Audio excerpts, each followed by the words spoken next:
It all started so well in South Yorkshire for Sanjeev Gupta.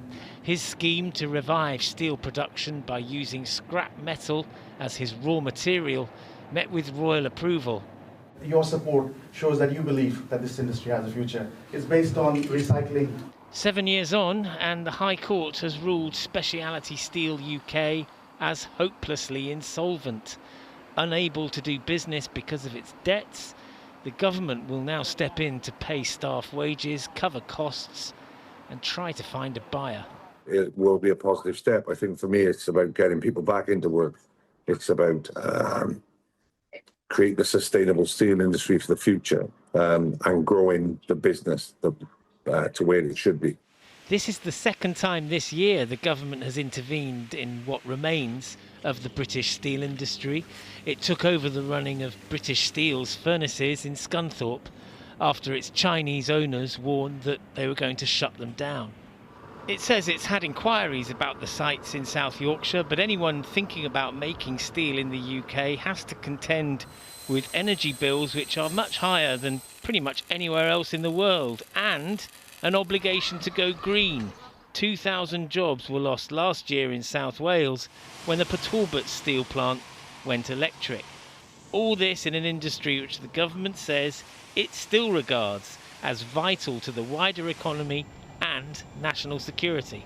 High energy costs are a problem, and that's largely down to our reliance on gas, with the government trying to take steps to reduce some of those business costs, but that will take time. And really, it's a global market now, whereas where it used to be companies in the UK would buy British steel, now they can go elsewhere and get steel in from other places. So it's a changing market to what it was in the 90s, 80s, even before that.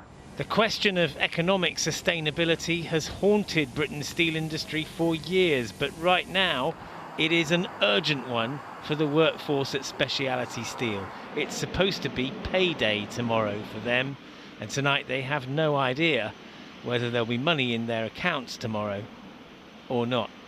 Geraint Vincent, News at 10. Well, Jonathan Brown is outside one of the company's steel plants in Stocksbridge in South Yorkshire tonight. And Jonathan, it goes without saying, this news must be causing great uncertainty for the community where you are this evening.